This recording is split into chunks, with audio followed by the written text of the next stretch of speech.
What's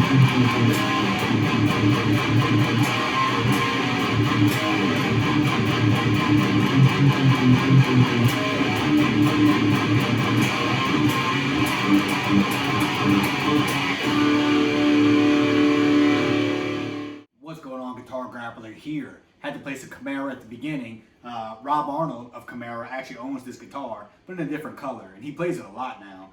Camaro was a huge influence on my playing, especially early on, and so check out his channel. And Camaro's playing shows now, so if you're lucky enough to have them play in your city, definitely go see them. They put on an amazing show. But anyways, I'm here with this beautiful Jackson Soloist. This is a SLA3Q. And the color is Amber Blue Burst. I know what you're thinking. That's not blue. They have another one that's blue. That's the one that Rob Arnold has. There's like a little hint of blue. It's like yellow and blue, which really makes yellow and green, honestly. So I don't know why they didn't call it just like Yellow Burst or Green Burst. But anyways, that's the name of it. It's a very cool looking guitar. It reminds me of the Alien Burst that Jackson has done. Minus the yellow, but the same type of feel, right? So this is an amazing guitar. I got this for only $500 brand new, which is insane. Cause I think retailed at like $1,200 or something around that. Which is why I bought it. You know, I do not need another guitar. But when I saw that price, I was like, man, I'll get it and I'll rent it for a little while and then I'll sell it, right? After playing it, man, I love it. This is like, honestly, if you gave me a choice between this and my American Jackson and just say the resale price is the same, and they were the same price, like I did a blind test, I would pick this guitar. And I know that's crazy to say because it's made in China, but something about it is just very, very snappy feeling. Like it's very good for rhythms. It sounds great, and yeah, I mean, I'm very, very impressed. So for that price, I said, well, I guess I'll just keep it. So it's part of my collection now.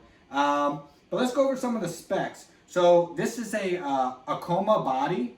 It's very lightweight, like surprisingly lightweight. Probably the lightest guitar that I have, I would have to say. It has this quilted maple top, which is very nice looking. It obviously has the binding going around it. We have a Floyd Rose 1000. I forgot to even put the bar on. I really can't stand the screw-in bar that they come with. I always upgrade it to a push-in bar. So once I change the strings, I'm going to do that on this one as well. It's just, I feel like they get very loose with the screw on. So if you never upgraded to a push-in, it's only like 15 bucks, 20 bucks, and it's very easy to do. I highly suggest it. It makes the bar like, I feel like I get the full use out of the bar when I have the push in. And I don't feel like that whenever I have the screw in on. So we have recessed, like these like cutouts for the volume knobs and tone knob, which I absolutely love. I mean, I know it's not that big of a deal, but I feel like a guitar, the value gets raised just by having that. It's just a nice little feature, right? 5-way switch. We have a Seymour Duncan, this is a distortion, and it sounds awesome. Like I'm very impressed. I don't think it's the hottest pickup, even though it's called the distortion. It's not like the hottest, but man, the clarity is very, very nice on this. Like you could really hear the individual notes while you play. These are custom flat strats, Seymour Duncan as well. I really, the middle, I push all the way down out of my way, because if not, I'm gonna hit it while I pick. And, you know, I use the front pickup here and there, but not that often. We have the truss rod adjustment right here in the neck, which is pretty cool. Let's see. We have an ebony fretboard. It's a beautiful fretboard. Like, Jackson has some high quality ebony, I feel. So, nice fretboard. We have the piranha teeth inlays instead of the sharp teeth. I do prefer sharp teeth, but piranha teeth is totally fine. Stainless steel frets. That's awesome. It seems like a lot of these, like, $1,000 plus guitars are now getting stainless steel frets, which I feel like they should, honestly, at that price point. We see Harley Benton doing $400 guitars that have stainless steel frets. So I think that put a little pressure on these bigger companies to do it, you know, because stainless steel is going to pretty much last forever. You know, that's what you want. You spend that much money on a guitar, you want it to have the top of the line specs, right?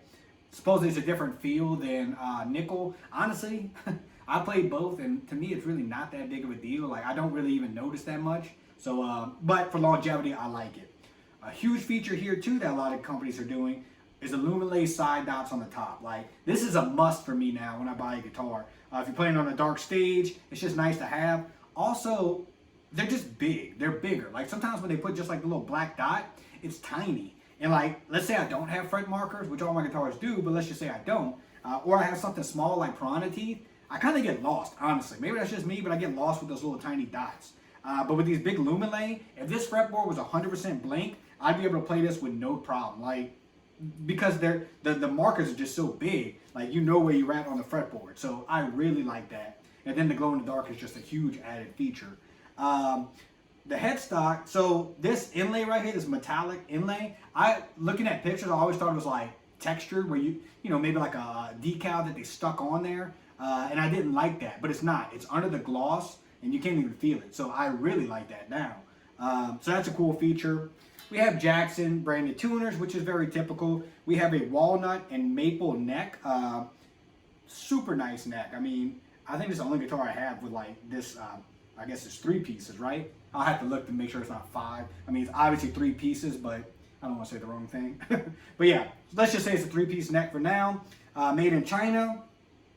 And obviously it's a neck through.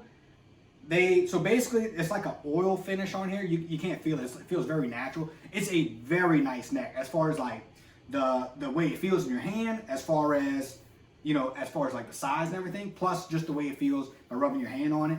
Extremely nice neck. And then the gloss kind of cuts off right here, which is pretty cool. So yeah, I mean, that's the specs. Like I said, I am extremely impressed with this guitar. Blown away, honestly. Like, my buddy actually has one too in a different color, and he really talked the guitar up. And I was like, okay, I mean, I love Jackson, so I figured it's gonna be a good guitar. But I didn't realize how good of a guitar it is. So if you can get your hands on one, they have like 4 colors. I would have to say, honestly, this is probably my least favorite of the 4 colors that they have.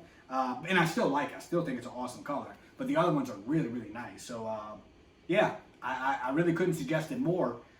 So yeah, I appreciate you watching, and keep on shredding.